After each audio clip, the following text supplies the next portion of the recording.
आइए विषय को शुरू करते हैं। आज काफ़ी समय के बाद आप सबके साथ जुड़ने का मौका मिल रहा है। चलिए एक बार मैं थोड़ा इसको आगे बढ़ा दूं, फिर विषय को प्रारंभ करेंगे।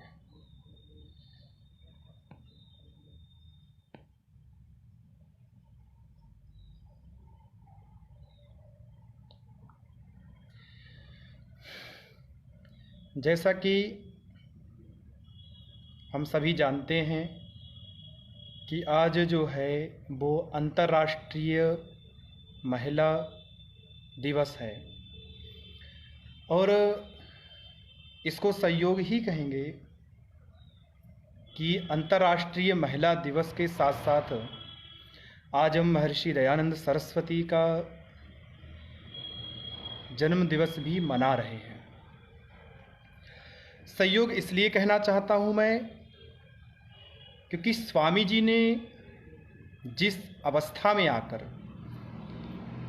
या देश की जिस अवस्था में रहते हुए महिला सशक्तिकरण की बात कही,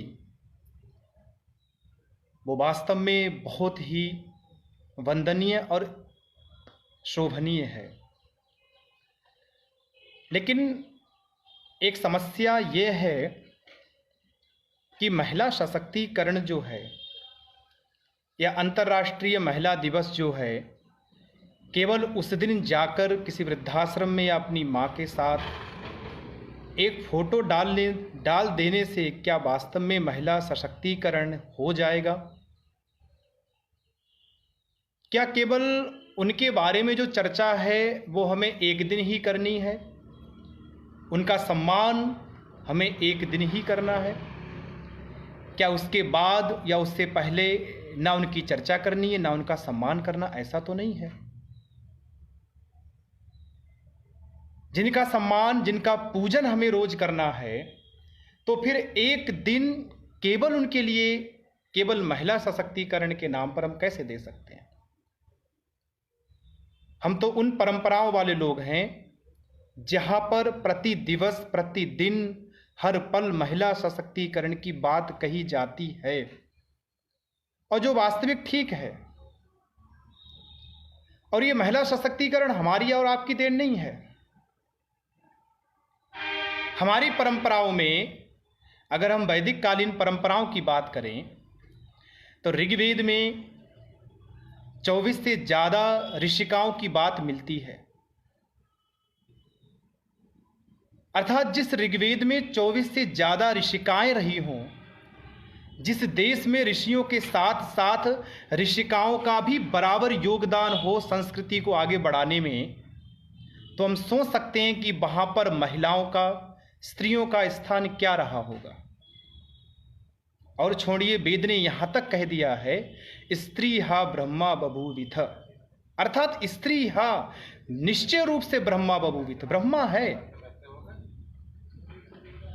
और जो स्त्री ब्रह्मा है, आज बताओ हम उस स्त्री का, या यूं कहो उस ब्रह्मा के सशक्तिकरण की बात कर रहे हैं, तो हमें थोड़ा सोचना पड़ेगा कि सशक्तिकरण जो है, महिलाओं से संबंधित जो मुद्दे हैं या उनकी जो बात है, वो हम एक दिन करके या एक दिन त्योहार मनाकर उसको छोड़ नहीं सकते, उसको पीछे नहीं छोड़ सकते। ये बात तो हमारे लिए प्रतिदिन की है। और आगे बढ़े तो महिला सशक्तिकरण का एक बहुत बड़ा उदाहरण, बहुत अच्छा उदाहरण हमारे सामने है कि भारत में कभी भी महिला सशक्तिकरण की आवश्यकता पड़ी नहीं थी। यहाँ तो माता बहन सब पूजनीय रहे, हमेशा से पूजनीय रहे। और आपने मनु का वो श्लोक भी खूब सुना होगा, यत्र नार्यस्तु पूज्यन्ते रमन्ते तत्र देवताः। अर्थात जहां पर नारियों की पूजा होती है वहां पर देवता रमण करते हैं। मुझे बता दीजिए कोई पुरुषों के लिए ऐसा श्लोक लिखा हो कि यत्र पुरुषाः पूज्यन्ते रमन्ते तत्र दानवाः रमन्ते तत्र देवता, कुछ लिखा हो? नहीं लिखा मिलेगा। तो जहां जिनके पूजन की बात की जा रही है, तो उस देश में महिलाओं के साथ अत्याचार कैसे हो सकता है? क्योंकि सशक्तिकरण वहां होता जो स्वयं में शक्ति संपन्न नहीं है, और जो स्वयं में शक्ति संपन्न है उसके लिए सशक्तिकरण की आवश्यकताएं नहीं रह जाती हैं। आपने देखा होगा, अगर हम दैविकवाद में इसको ले जाएं, आपने सुना होगा, देखा भी होगा कि देवियों में सबसे ज़्यादा जो उपासनीय मानी जाती है, जिनकी सबसे ज़्यादा पूजा होती है दिनों तक, नव दुर्गा के जो रूप हैं, या यूँ कहो नवरात्रि जो हैं, कहते हैं उनमें दुर्गा के 9 रूपों की स्तुति होती है और साल में 2 बार आता है। ऐसा बता दीजिए कोई पुरुष देवता जिसके 9 रूपों की स्तुति होती है और लगातार 9 दिन तक होती है, ऐसा कोई पुरुष देवता बता दीजिए। आपको नहीं मिलेगा, ढूंढने से कोई भी पुरुष देवता नहीं मिलेगा, क्योंकि किसी पुरुष देवता की 9 दिन तक स्तुति नहीं होती है। लेकिन हाँ, महिला देवता हैं जिनकी 9 दिनों तक स्तुतियां चलती हैं। तो आप सोच सकते हैं कि भारत में महिला सशक्तिकरण का, या यूं कहो कि भारत के अंदर नारी सशक्तिकरण का, उनके सम्मान का कितना बड़ा ख्याल और कितनी बड़ी जिम्मेदारी भारत ने रखी थी अपने पास।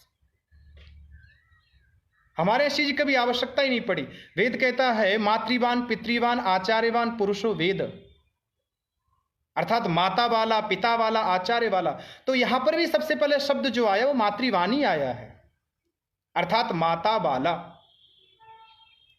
तो माता वाला हो सकता, पितृवान भी रख सकते थे ऋषि। पितृवाणी रखने से कोई ऐसा नहीं कि बहुत बड़ा संकट आ जाता, ऐसा कुछ नहीं होता। पितृवान रखने से भी काम बन सकता था, लेकिन नहीं, सबसे पहले शब्द रखा मातृवान, अर्थात माता वाला होना चाहिए। तो माता वाला होना चाहिए, यहां पर मातृवान प्रथम रखा हुआ है। इससे यह भी हमें पता लगता है कि माता कितनी पूजनीय होती है, यह बात भी हमारे सामने है। माता कितनी प्रशंसनीय होती है, यह भी बात हमारे सामने है। और दूसरी बात छोड़िए, एक बात और मैं आपके सामने रखूं। हम प्राय करके एक शब्द का प्रयोग करते, मातृभाषा। कई बार पूछते हैं, फॉर्म भी भरा होता है, उसमें लिखा होता कि आपकी मातृभाषा क्या है, मदर टंग क्या है। आज तक कभी आपने देखा किसी फॉर्म में यह लिखा हो कि आपकी पितृभाषा क्या है? नहीं लिखा होगा। अर्थात किसी भी फॉर्म में आपको ऐसा लिखा नहीं मिलेगा कि आपकी पितृभाषा क्या है। हमेशा आपको यही लिखा मिलेगा आपकी मातृभाषा क्या है। तो मातृभाषा क्या है, यह भी हमें इसी बात का संकेत देता कि आपके लिए माता या आपके लिए महिला सशक्तिकरण कितना आवश्यक है। लेकिन केवल एक दिन मना लेने से उसमें कोई सशक्तिकरण नहीं आ जाता है। मैं फिर इसी बात को कह रहा हूं, केवल एक दिन मना लेने से कोई सशक्तिकरण नहीं है। हमारे सभ्यता में, हमारी संस्कृति में महिलाओं का हमेशा पूजनीय और बड़ा माननीय स्थान रहा है। वेद ने स्त्री ब्रह्मा बभूवित ऐसे ही हवा में तुक्के मार के नहीं कह दिया। अपौरुषेयम वाक्यम वेदा, जब हम अपौरुषेय वाक्य की बात करते हैं तो सारी बातें अपौरुषेय में हवा में मार के नहीं होती कि हवा में कोई बात कह दी जाए। सोचिए आप कि एक व्यक्ति ऐसा होता आपकी जिंदगी में जो आपको समय से खाना देना, समय से उठाना, पालना, बड़ा करना, इसके बाद कई वर्षों तक सारे घर के काम करना, या हर वो काम करना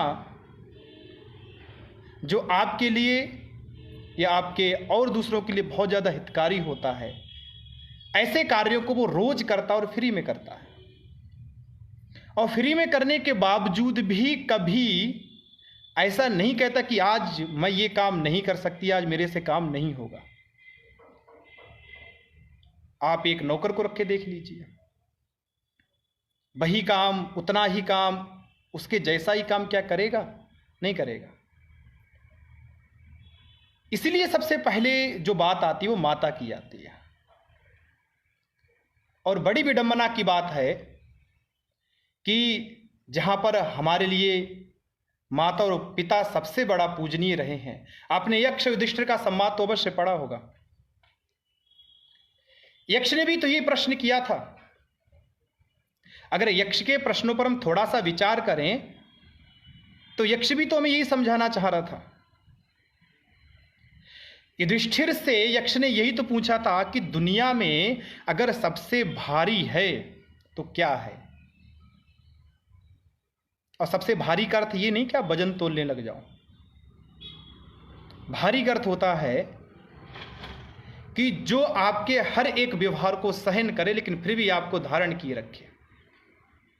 तो दुनिया में अगर सबसे भारी है तो क्या है, तो युधिष्ठिर ने यही जवाब दिया था कि माता दुनिया में सबसे भारी है।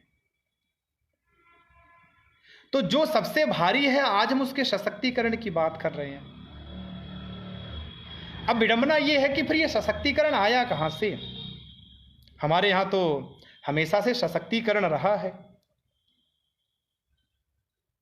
और अगर आपको देखना है वैदिक काल के बाद का उपनिषद काल ले लीजिए। उपनिषद काल में भी तो याज्ञवल्क्य और गार्गी का जो संवाद है वो बहुत प्रसिद्ध है और हम सब ने खूब सुना है। तो क्या गार्गी की विद्वता हमें इस बात का सूचक नहीं है कि उस समय महिलाओं की स्थितियां क्या रही होंगी? अवश्य है। और उत्तर काल में आ जाए, पाणिनि ने अष्टाध्यायी में उदाहरणों में यूं कहो 2 प्रकार के शब्दों का प्रयोग किया। एक प्रयोग बनता है आचार्या और दूसरा प्रयोग बनता है आचार्याणी।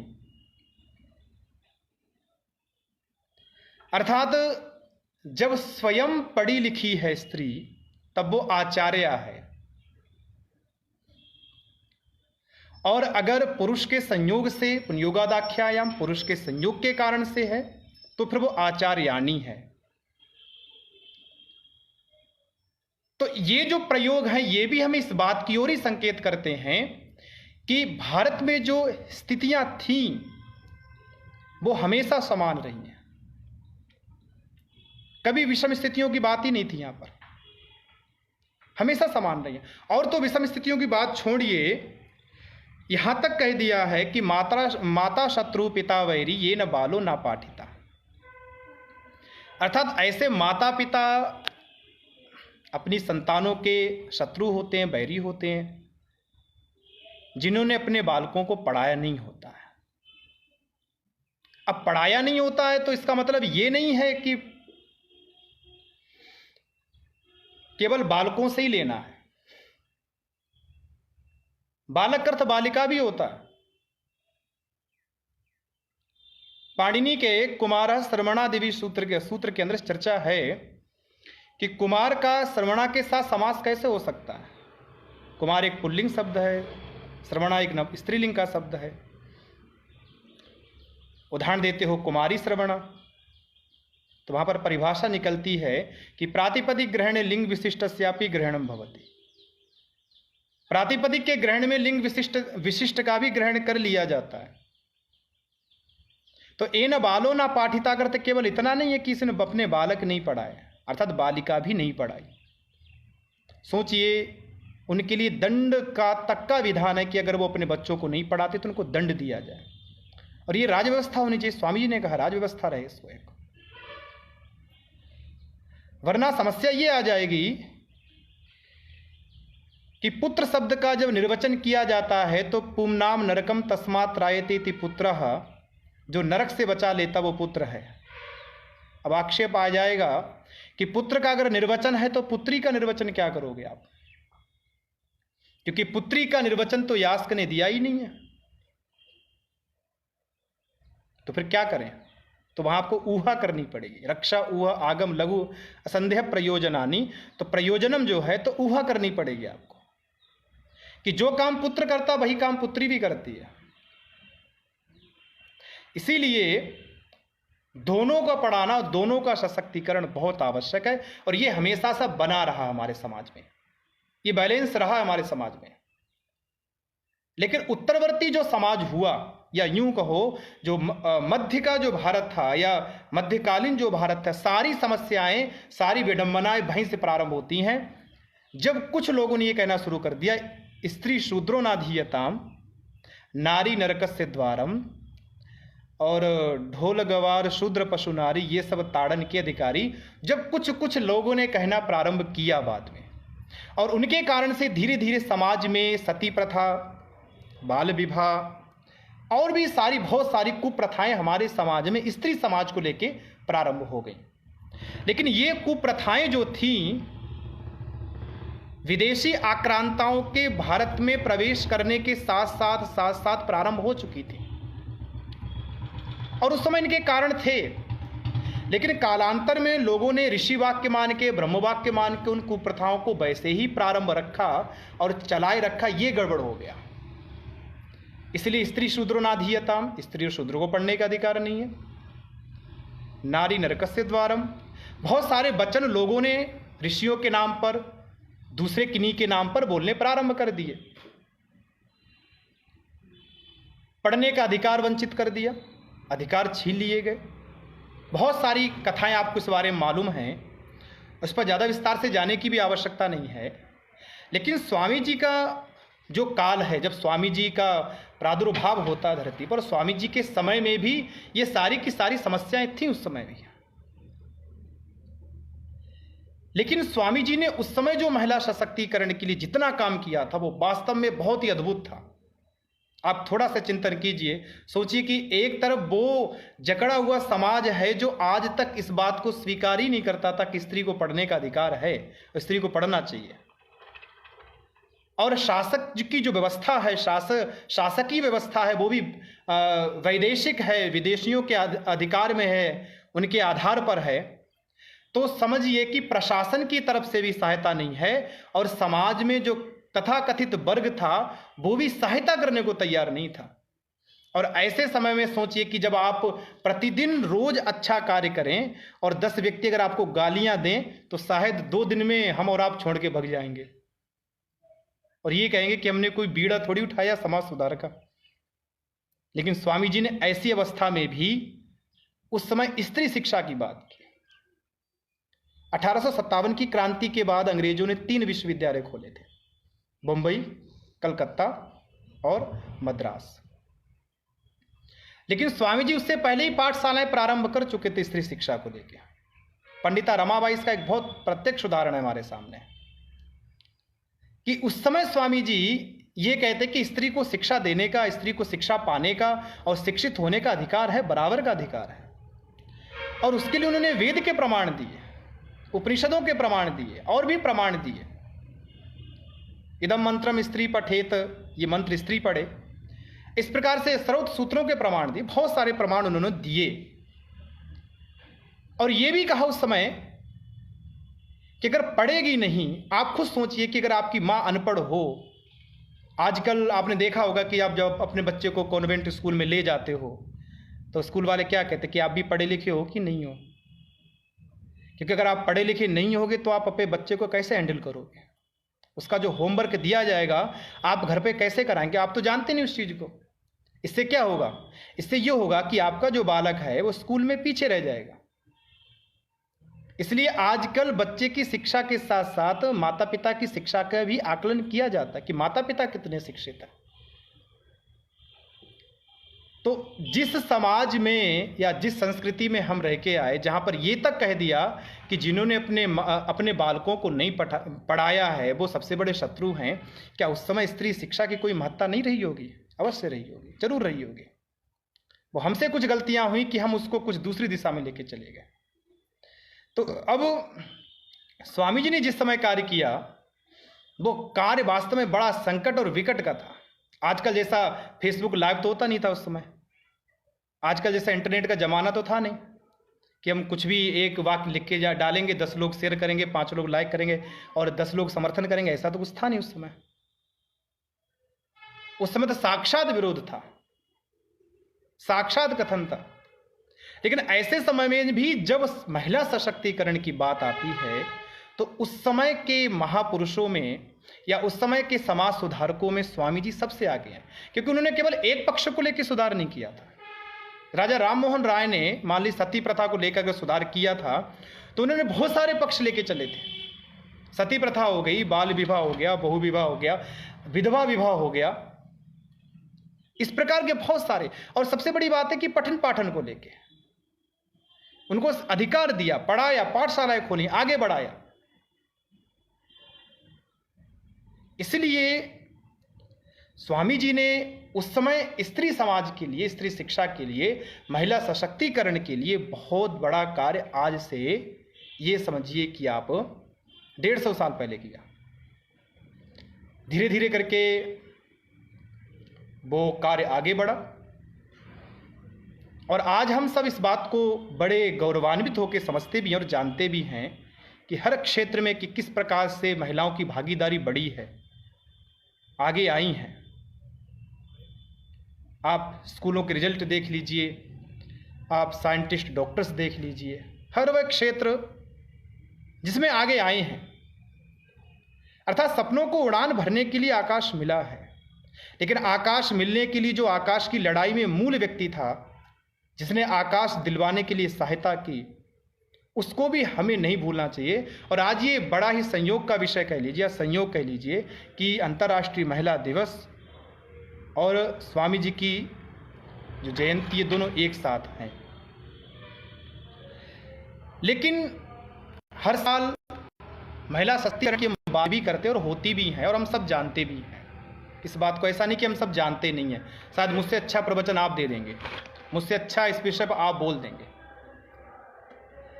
लेकिन इसको हम या समाज या सरकारें कितना अंदर से या यूं कहो कि कितने अच्छे से स्वीकार करती हैं या कितना इस पर हम चल पाते हैं, इस विषय पर हमें सोचना पड़ेगा। क्योंकि विद्या की परिसमाप्ति या यूं कहो कोई कही हुई बात तब तक सही नहीं मानी जाती जब तक उसका आचरण नहीं किया जाए। आज हम महिला सशक्तिकरण की बात कर रहे हैं, कल आप अखबारों में देख लीजिए क्या मिलेगा। आज हम बात कर रहे हैं, कल वही घटनाएं मिलेंगी जो अब तक होती आई हैं। क्या वो लोग इस बात को नहीं जानते? वो भी जानते हैं। लेकिन समस्या वही है कि जब तक इस विषय पर गंभीरता से विचार नहीं किया जाएगा, उनकी सुरक्षाओं को लेके, उनकी समानताओं को लेकर गंभीरता से विचार नहीं करेंगे, तब तक हर वर्ष प्रतिवर्ष इस प्रकार के उत्सव मनाना एक केवल फोटो खिंचाने के अलावा या फेसबुक पर या दूसरी जगह पोस्ट करने के अलावा कुछ ज़्यादा नहीं है। इससे ज़्यादा यहाँ सरकारों को, लोगों को, सबको गंभीरता से सोचना पड़ेगा। इसलिए एक देवेंद्र जी बड़े अच्छे कवि हैं, उन्होंने कुछ पंक्तियाँ लिखी हैं, वैसे मुझे याद नहीं है पर मैं आपके सामने उनको गाऊंगा। उन्होंने लिखा है कि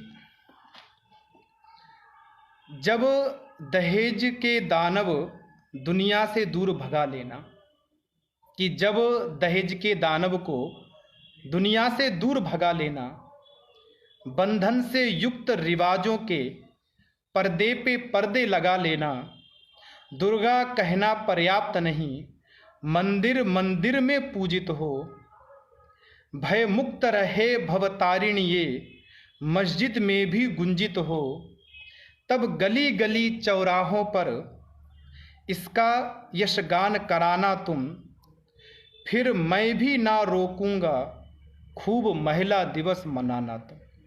अर्थात जितनी समस्याएं हैं आज के परिप्रेक्ष्य में, उन सारी समस्याओं को आदरणीय कवि ने बड़े अच्छे शब्दों में यहाँ पर रखा है और बात भी उनकी बहुत अच्छी है कि अगर ये चीज़ कर सकते हो, ये चीज़ मना सकते हो, ऐसा कर सकते हो तो प्रतिवर्ष मनाना ठीक है, और नहीं कर सकते तो फिर प्रतिवर्ष मनाने और ना मनाने कोई मतलब नहीं रह जाता।